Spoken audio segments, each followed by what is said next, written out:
We now continue with Smurf.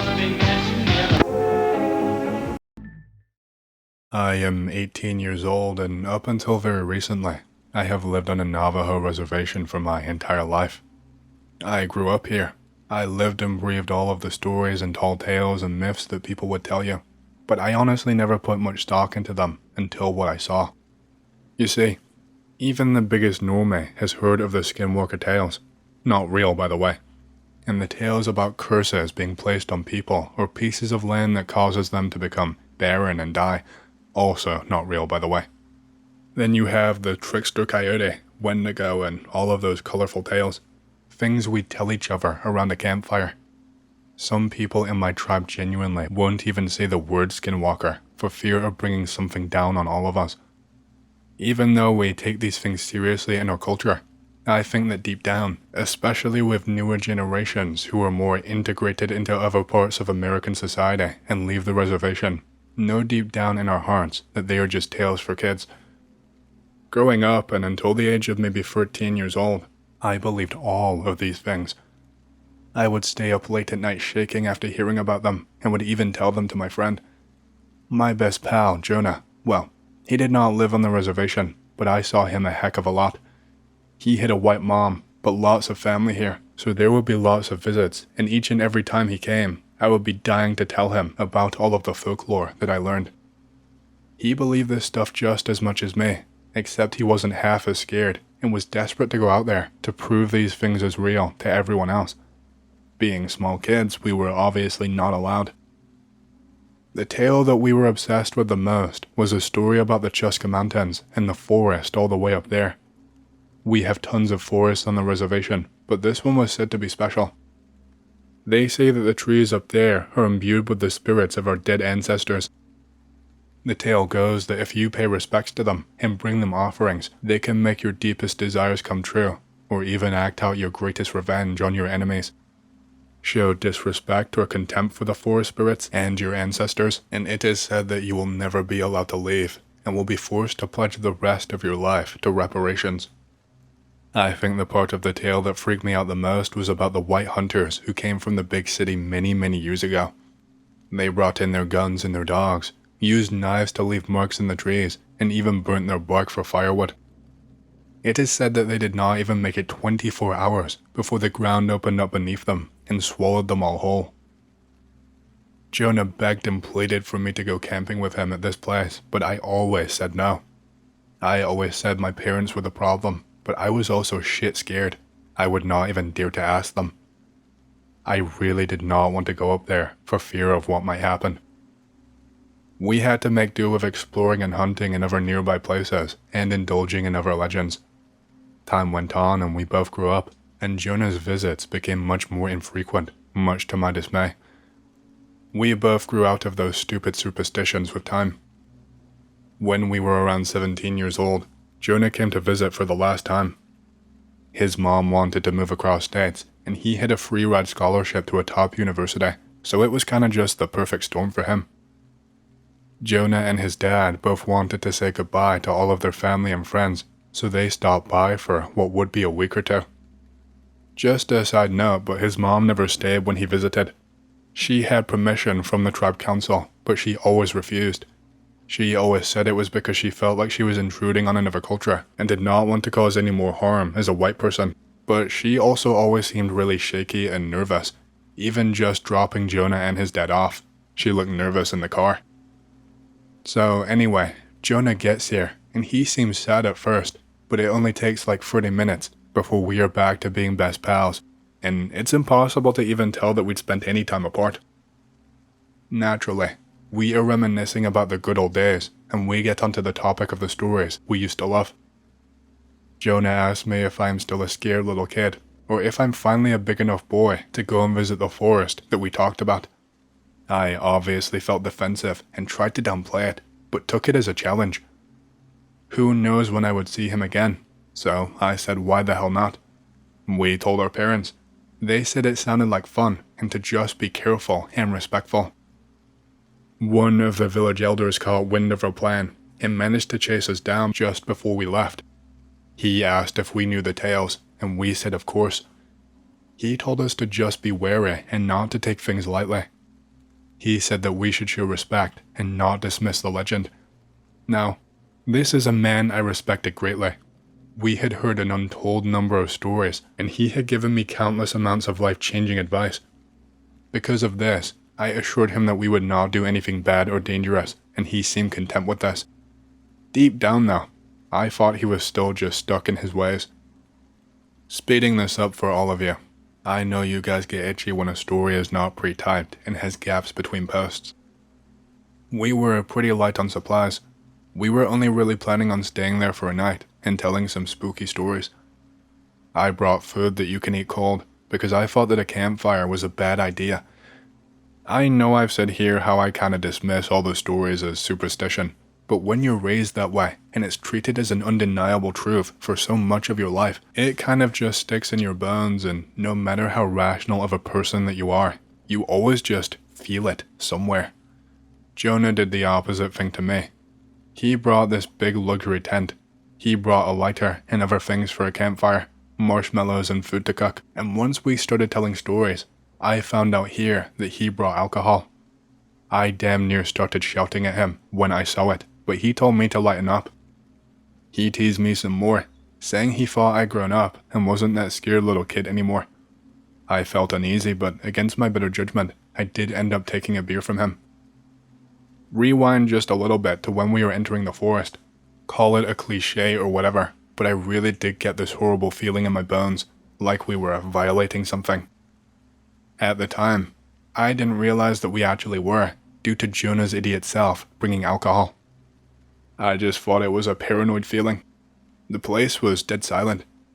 The entire way up to the forest, there were birds singing, the wind was pretty strong, and the sun was beating down. The second we stepped beyond into that forest, the wind was completely still. There were no sounds of animals, and the sun seemed to have been strangled and taken down a couple of notches. The whole walk up to the clearing that we were going to be using, which was encased entirely in these ponderosa pine trees, I kept seeing these flickers of shadows out of the corner of my eye. Not even human shapes, usually really low to the ground, speeding across from one tree to another, all in a split second. Fast forward back to me taking a beer. We had both loosened up a little bit. We were talking about the past, telling all of our favorite stories from childhood. Jonah had gotten loud though. The alcohol seemed to be really hitting him. I only had one. He would laugh a lot and start jokingly howling or making other sounds, trying to imitate the creatures from these stories, and no amount of pleading from me could get him to stop. When he would do this, I noticed weird echoes coming from him. I don't think he noticed at all. This was not happening at all until Jonah had brought out the alcohol. When he would make these noises, they would almost teleport around the woods, sometimes coming back from all directions at once, sometimes changing in pitch, and sometimes repeating for way longer than they should. It sent a shiver up my spine. Jonah eventually got the bright idea that a campfire and marshmallows would be perfect, and I spent a lot of energy trying to wrestle the lighter away from him until he knocked my glasses off of my face and told me to stop being a pussy. I asked him where the hell he even got the bark from, and he told me he did some sneaky exploring while I was in my tent and setting it all up. Absolute asshole. I warned him it was a bad idea, but he did not listen. He tried several times to light it up, but to no avail. On about the 5th or 6th try of doing this, the lighter all of a sudden just bursts in his hands, and I see this flame very quickly flash over the firewood before the smoke starts to rise into the sky very quickly. Jonah started freaking out. He told me that when the flames happened that he saw a face. He said he saw a demon face, but I told him he was crazy and out of it. He called me an asshole and said screw this, I am going off to piss. I followed right behind him because who knows what trouble this drunk idiot could cause for himself. He called me a gaylord and a pervert, saying I just wanted to see his penis, and I told him to shut his mouth and go piss. He eventually just gets so mad he just whips it out and starts full force pissing against a tree right in front of me. I shout at him to stop, saying that it is disrespectful and that I promised the elder that we would respect the legends. He just slurred some words and then threw up a middle finger in my direction while continuing. It is here where things took a turn for the worse, and my life, and Jonah's I guess, ended up changing forever. I don't know if it was the straw that broke the camel's back, or if it was just this one thing that caused it, but I don't think I will ever know. This is going to sound insane, but the tree that Jonah was pissing on, I saw something open up on it. Parts of the bark that were around eye level with Jonah, they opened up to reveal these eyes. That's all I can describe them as, and I know it sounds like BS. They were not like human eyes, but the irises were unmistakable. They are staring directly at Jonah, and he panics and stumbles onto his ass and ends up pissing directly up into the air, which falls back down onto himself. I rush to him and pull him to his feet and tell him that we need to leave. He asked me what the hell he did, and I told him he disrespected them, just like in the stories. I watch as more and more of the trees around us start to open up as we are running. Nearly every tree in the forest starts to reveal a set of eyes. We are running, and I start to feel the ground shaking underneath me, which is causing me to stumble and trip and slow me down. We are moving in the exact direction that we came from, but there is not a way out anymore. There is a wall of trees blocking the way out, all with their eyes fixed on us. I think I even saw a frown on one of them.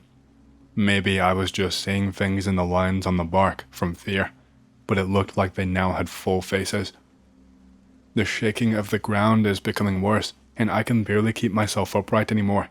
Never mind Jonah, who was almost wasted at this point. All of the sounds of the forest have returned at once, but 10 times louder, and I could hear this chanting. The chanting was in Navajo. I was only barely fluent and very rusty, but this was 1,000,000 times more than Jonah knew. It was simple enough for me to know what was being chanted though. Tetsuyaayt, di nadon, yahutef. Just in this low, almost harmonized chant that grew louder and louder.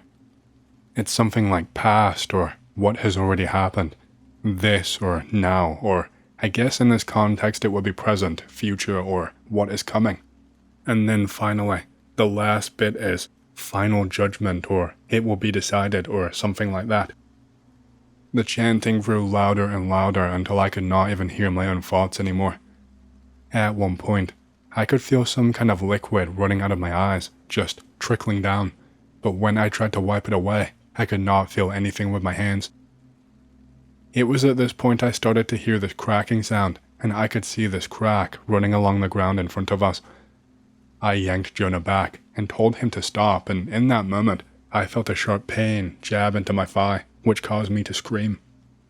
I looked behind me and the entire path we ran. These roots had snaked into the ground and followed us the whole way. Only now, one had shot up from the ground and pierced my thigh. After piercing my thigh, it wrapped around it and coiled tightly, and no matter how much I tried, I could not pull the roots apart. Every time I did try, I felt this burning sensation, like someone had put salt on my open wound, and it made me scream and writhe uncontrollably. Jonah takes one look back at me, and then scrambles to his feet, and then takes off in the direction of the crack. I see roots snaking along the ground, causing the ground to shake as they move, and follow him closely. It is not long before he stumbles and trips, and the roots take a hold of him. I see them wrap around his body as they lift him into the air, all while he is shaking and kicking his legs as hard as he can. I see these roots carry him and pin him to the nearest tree. He is screaming and begging me for help. He is looking at me and I can see the tears in his eyes. The tree he is pinned to, again, I could have imagined this, but it almost seemed to smile. It closed its eyes before another set of roots shook the ground and went into Jonah's mouth. He was not even kicking his legs anymore. These roots were clamped around his mouth like a mask, and I could see something being forced down his throat or pumped down his throat as his body started shaking like he was seizing.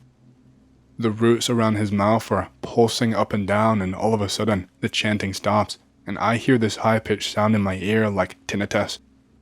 Someone or something is speaking to me, but not out loud. The voice is inside my head. Whatever it is speaking to me in Navajo. It's speaking in simple sentences. It's hard to remember because of the trauma, but I will try my best to at least give the gist. Something like, "One chance, you are Navajo, he is a traitor. He should disrespect, you showed less. You believe us, he thinks us fools. You can go, only if he is ours." I am literally speechless. I must have had around 5 seconds to even comprehend my situation before I heard a sharp and ear-piercing "decide now" in my head that felt like it was being shouted directly in my ears right next to me. Every second that passed by, my leg was burning even more. The roots were coiling around me even tighter. I could not even feel my leg anymore. My ears were leaking even more, and although I could not see or feel anything, I could feel myself becoming weaker and more drowsy. In the end, I don't know what came over me. I don't know how I could do that to someone who was more like a brother to me, but I started crying and just nodded my head. I tried to comfort myself by telling myself that Jonah was not conscious anymore by this point, that he did not see my betrayal, that we were both dead anyway, and this at least gave me a chance. None of these words, none of these empty platitudes can get rid of the guilt. It's the first thing that I remember when I wake up, and the last thing I think about when I fall asleep. I just watched helplessly as I saw the roots exit from Jonah's mouth and begin to pull him. They pulled him right up against the bark until parts of it started to open up and almost morph with him and absorb him. I saw parts of the brown bark dye his face. This continued until he was swallowed up whole. I passed out shortly after. I don't know if it was from the trauma or something else, because I already felt drowsy at that point. I was nowhere near that forest when I woke up. I was not far outside where my community was. I lied to myself about it for the rest of the day. Jonah's dad came and asked me where he was, and I could not even look at him in the eyes. I burst out into tears and ran outside of the room. I ran all the way to the elder. He knew what had happened before I even started speaking. It took a long time to coax it out of me, but I eventually managed to tell the entire experience as I told it to you. I did not leave out a detail or even lie to him. I looked at the ground the entire time I told him. He just told me to rest and that he would take care of this. Jonah's father cried. He wanted to speak to me and find out firsthand what happened. He was not even angry at me. He just wanted closure.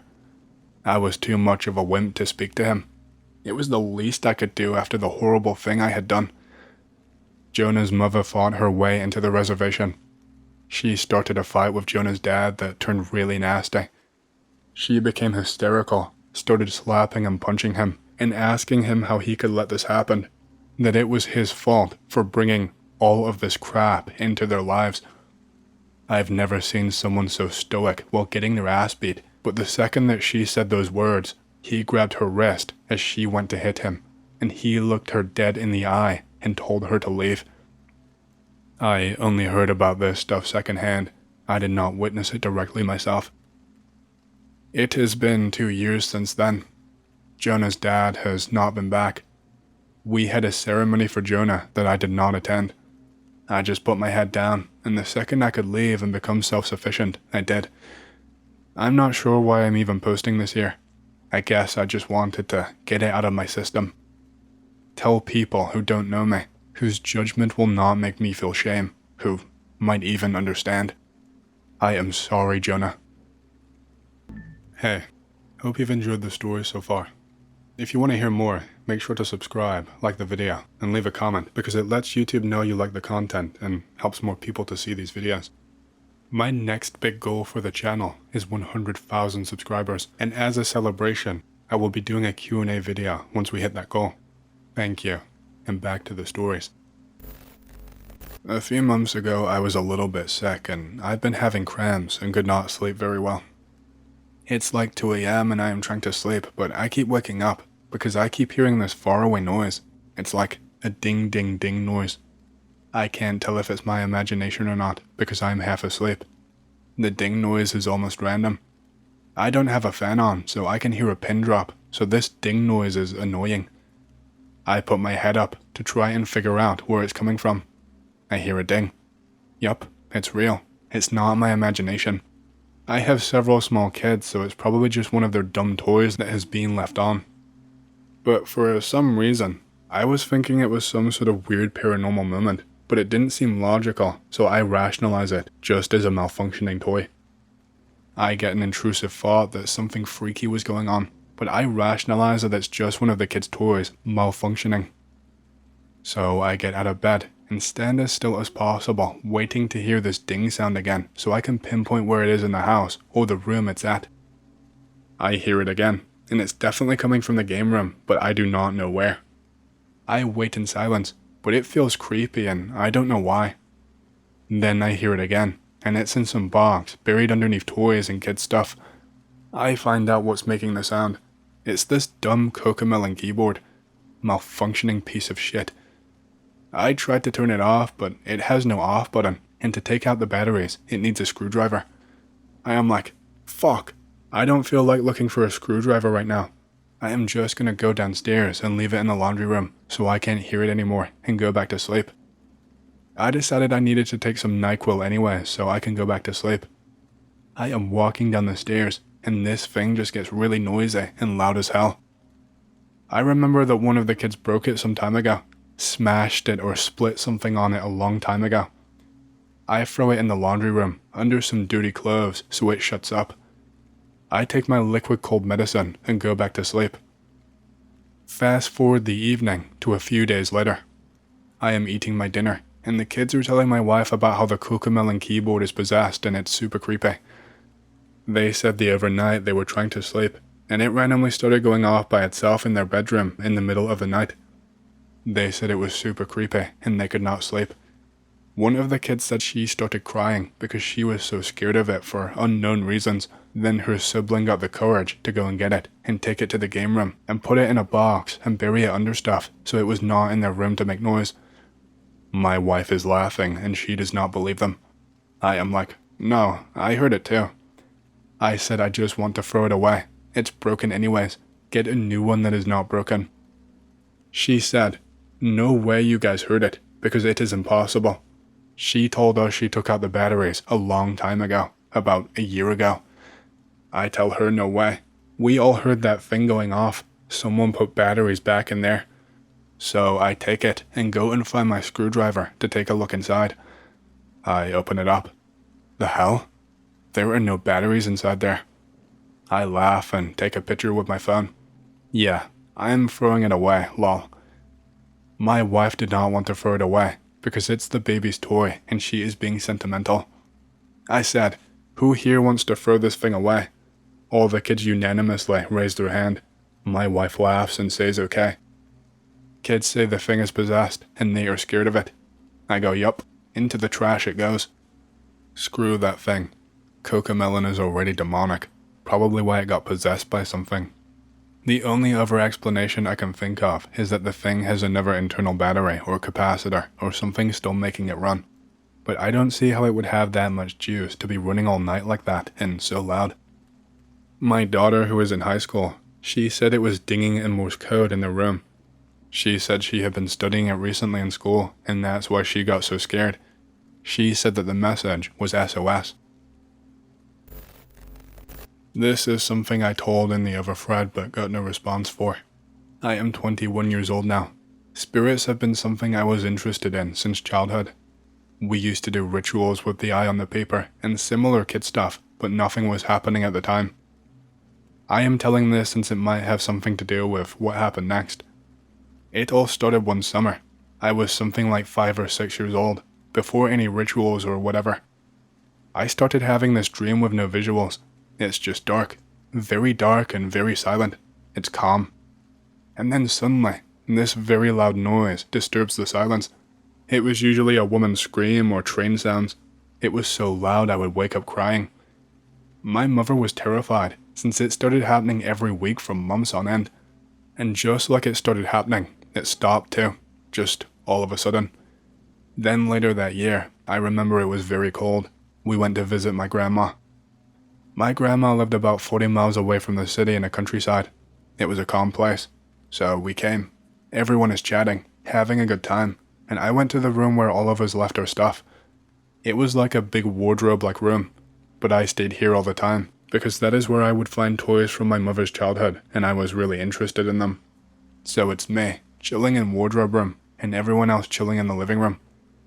The first weird thing happened when my mother came to me and told me to be getting ready to go home.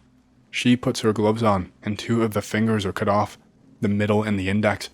Of course, she blamed me for doing it, and I understand that. That is the most rational and reasonable assumption. To this day, 17 years later, I do not remember doing anything like it. This is where things started to get really messed up. I got yelled at. My mom stayed angry for like 2 hours, and everything went back to normal for a while. I remember some friend of my mother invited us over. It was the first or second day of Christmas. My mom went to her wardrobe to put something nice on, and noticed a hole cut out of her blouse. Guess who was guilty? Me.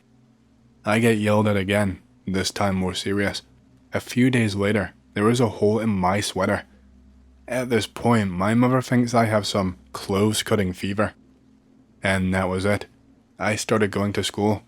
I only live with my mom, and she used to leave for work early, so I was the second one to leave and first one to come back home. So when I leave for school, there is not a living thing in the house. One day, like a year or 2 later, I come back from school to find my mother's flower pots. There were like 7 of them, in different places of the house, knocked over. No rational explanation in my head at that moment. I told everything to my mother. I believe she thought I had some kind of a disorder. Everything started with dreams, and then stuff like that starts to happen. And as a kid, I start to think to myself, am I crazy? But everything went back to normal again. Eventually forgot about it, and life went on calmly for a year again. The very last time, I remember it as if it was yesterday. It's a Sunday morning. I am still in my bed. I am watching Tom and Jerry on an old VCR. My mother is getting ready. I don't really care where she is going. Casual good mornings and not really communication. I hear her calling my name. I go to her room. From the look on her face, I can see she is really pissed. I see a pile of clothes on the ground, but she asked me to sit on the table and calmly asked me, "Anon, what is wrong with you?" Being confused as hell, I start mumbling things and do not really understand what is happening. She does not bother to talk to me. It's the first time I've seen my mother cry. She just lit up a cigarette and went outside to smoke. I checked the clothes, and every single one of them had a circle either on the back or on the chest. Not a perfect circle, but still, every single last one of them. For the pants, it was not a circle. It was just cut at random places. Same thing for the scarves, hats, gloves, everything else. When I saw this, I started crying. I really started thinking to myself that I did it and that I was crazy. I went to see people about this. My mother tried everything. No one really explained, since every reasonable person with common sense told her it was me who did it. I was scared of my house since that day. From then on to this day, the cutting of clothes have stopped, but sometimes I hear something like water dripping on the floor when there's no water at all in the room when I check. Also, the dream still occurs to this day, from 2 times a month to 1 time in 3 months. It's just killing me. Am I possessed? Am I crazy? On Halloween night, I was just by myself, heading back from a party. In your typical spooky path that's got trees and shit overhanging, making the moon shine through, which looks super spooky. I start hearing branches breaking and owls and stuff, but I'm not that concerned because it's the woods, so whatever. I keep trekking on, and the noises and stuff gets really weird. I'm in wooden areas, so people have horses around here, which have a very distinct sound when walking, which I began to hear. Keep in mind it was pretty late, so only a fool would be riding a horse at this hour. Anyways, I hear these noises and I am starting to shit myself because the branches, some bats, owls, and all these noises are ready to break me. Suddenly, all of the noises stop, and I am absolutely paralyzed to the core. I hear the horse hoof prints again, and I just straight up gun it down the pathway, as I hear laughing and horse beats behind me. I feel like I am being chased, like in a video game or some shit. So I finally get out of the wooded area, and I am just getting really, really dizzy. I cross an old bridge, and on the other side, I just lose consciousness. I woke up when the sun was finally coming up, and I just walked home. I never told anyone about what happened. That shit was so spooky, dude.